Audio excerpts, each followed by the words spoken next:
Hi, in this video, I will show you how to easily integrate your design files into your website directly from Bigusrmoon dashboard. Let's jump straight in. Once you are in your dashboard, click the Share button.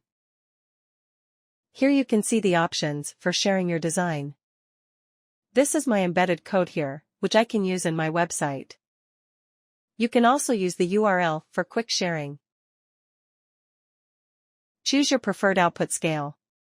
This means the height and width of your preferred 3D canvas. Once we set the height and width, we can click Copy to Clipboard. Now we can paste the copied link in your code.